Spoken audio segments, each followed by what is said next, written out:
नाज़रीन, ये nervous system ageing process में जब हम जाते हैं तो कमज़ोर क्यों हो जाता है? क्या आप जानना चाहेंगे कि ये क्यों कमज़ोर हो जाता है और इसको कैसे काबू रखा जा सकता है? कैसे इसको स्ट्रेंथ में रखा जा सकता है? कैसे इसकी मदद से हमारा पूरा जिस्म जो काम करता है, पूरा स्ट्रक्चर जो इस पे खड़ा है, उसको कैसे मज़बूत रख सकते हैं? तो गुज़ारिश ये है कि पहले आप समझिए कि नर्वस सिस्टम है क्या? ये नर्वस सिस्टम के बेसिकली 2 ही हिस्से हैं। एक हमारा दिमाग, पूरे जिस्म का बॉस, और दूसरा स्पाइनल कॉर्ड, जिससे तमाम तर डिस्ट्रीब्यूशन रिफ्लेक्सेस की होती है और पूरा जिस्म उससे दिमाग अपना कंट्रोल करता है। 86 बिलियन न्यूरॉन्स आपके दिमाग में है और 13.5 मिलियन न्यूरॉन्स जो लम्हाती मूवमेंट आपके दिमाग को और दिमाग के ऑर्डर्स वाइस वर्सा पूरे जिस्म को पहुंचाते हैं और जिस्म के पैगाम दिमाग को देते हैं। और ये जब स्पाइनल कॉर्ड और ये स्ट्रक्चर जिस पे हम खड़े हैं, और अगर हम तीसरा हिस्सा नर्वस सिस्टम का ले तो वो पेरिफेरल नर्व्स, ये पूरे जिस्म में जो फैली हुई हैं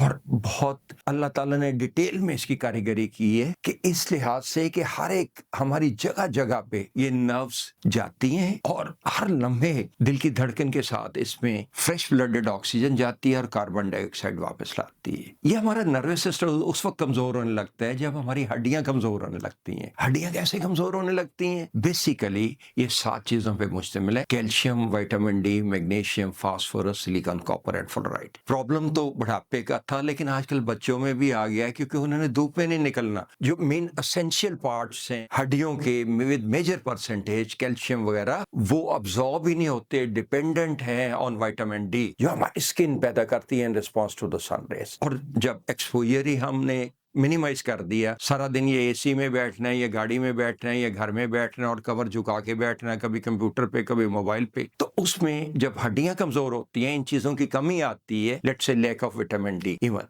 अगर उसमें कमी आ गई तो कैल्शियम भी जज़ब नहीं होगी और हड्डियां कमजोरी की तरफ जाएंगी। और इसके 3 फेजेस है, जैसा कि आप चार्ट पे देख रहे हैं, फेज 1, 2, 3, जिसमें ये इस हद तक वीक हो जाती हैं कि ये वर्टेब्रस के दरमियान में जो स्पेस है वो डिफरेंट होने लगती है, कमजोर होने लगती है, हड्डियों के दरमियान गैप बढ़ने लगती है। और जब हड्डियां कमजोर हो जाती हैं तो नर्व्स, जो स्पाइनल नर्व्स उधर से निकल रही हैं, वो खिंचाव पैदा करने से डिस्कें बल्ज हो जाती हैं, जो 24 वर्टेब्रास के दौरान 23 डिस्क हैं। और जिस हिस्से की डिस्क खराब होती है उस हिस्से का दबाव आने से, हड्डियों का दबाव आने से, क्योंकि जब डिस्कें बल्ज होंगी तो हड्डियों का दबाव आएगा तो पूरा हिस्सा कमजोर होने लगेगा। और जब मैसेज पास नहीं कर सकेगा दिमाग को तो हमारा नर्वस सिस्टम कैसे काम करेगा? तो नर्वस सिस्टम को अगर आप मजबूत रखना चाहते हैं तो पहले तो उसके अज्जा पूरे कीजिए। फिर जैसे आप गाड़ी की ट्यूनिंग क्यों कराते हैं, क्या उसको आप जब इंजन नॉक हो जाता है उसके बाद लेके जाते हैं? बल्कि पहले लेके जाते हैं ना, कि उसकी रनिंग स्मूथ रहे, उसकी लाइफ बढ़े। और इसी तरह बाहर की दुनिया में जहां life expectancy is much more than